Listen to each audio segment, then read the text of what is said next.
Yahweh a Canaanite deity? In Deuteronomy chapter 32 verse 8, it talks about how Elion gave nations his sons, but Yahweh's portion, his inheritance, was Israel. In the Masoretic text, this verse is changed to say that Elion divided all mankind. He set up boundaries for the peoples according to the number of the sons of Israel. But the issue is, Israel wasn't a nation yet when this happened. So what we have is, Elion is giving inheritance to Yahweh. The text even says, he is getting his inheritance. From this text and many others, it seems like there were two gods of Israel at first, El and Yahweh, and as time went on, Yahweh and El became merged as one God. If you want to know more about the evolution of Yahweh and the Bible, you need to go to the link in my... You don't need to go to the link in his bio. I'll tell you right now, a whole lot about El and Yahweh. Now, many Christians are going to say that El and Yahweh are the same, and they've always been the same. But that's just simply not the truth. The God Yahweh has been around for a very long time before there ever was an Israelite.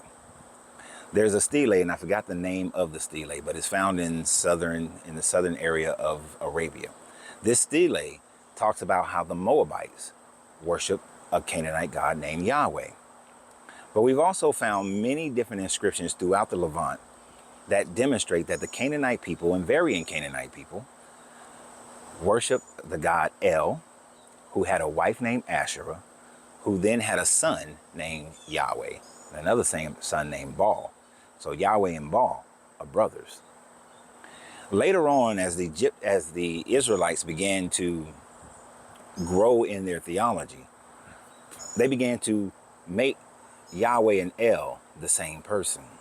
As they started to believe that there is only one supreme God, that their God was never begotten by any other gods or deity and wanted to separate themselves after the Bronze Age collapse, they began to suggest that first, Yahweh and El were the same and yet still had a wife named Asherah, and then their sons became Baal and Mot. But as we moved into in and around the 600 BCE time frame, it began to change again. And all the way out through the Babylonian captivity, it changed from Yahweh becoming simply El, the unbegotten, the one that has always been, the eternal God. And all forms of him having a wife, Asherah, were then regulated down to just a pole. We can find ancient Israelite temples that had an El pole or a Yahweh pole and had an Asherah pole, to which offerings were made to both deities on those. Now, according to this video and according to your book in the Old Testament, it's an interesting thing because it follows the same pathway as the Sumerian text.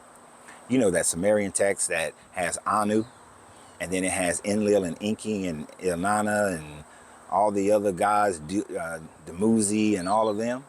Well, in the Sumerian text, Anu gets tired of all the fighting amongst the Anunnaki. And so since he's tired of the fighting amongst the Anunnaki, he begins to portion out the world to the different gods. Elnana, or Ishtar, they're both the same, gets the Indus Valley. Marduk gets Egypt. And the land is divided by the different deities.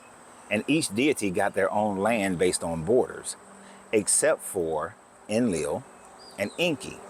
Enki didn't get an inheritance since Marduk got the inheritance, and Enki was just allowed to travel all over the world, build his pyramids, build his Stonehenge, do all these different things. Whereas Enlil, instead of getting a land, got simply a people. And this is why the Yahweh, because Yahweh and Enlil are the same person, this is why Yahweh in this one only gets a people, while the other deities, the other B'nai Elohim, gets land and the people who happen to inhabit that land. But Enlil simply gets a people. We don't know why Anu separated it that way, but that's just what it says. So when this story gets retold in and around the Babylonian captivity, during the Babylonian captivity, Yahweh is giving a people, because at that time frame, the people did not have a land. They were exiled.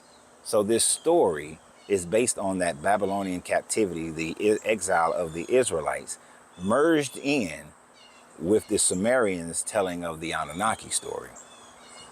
But no matter how you slice it, there was a time frame when the Israelites worshiped multiple gods, and then they converted to worshiping one God, but believed that the other gods existed.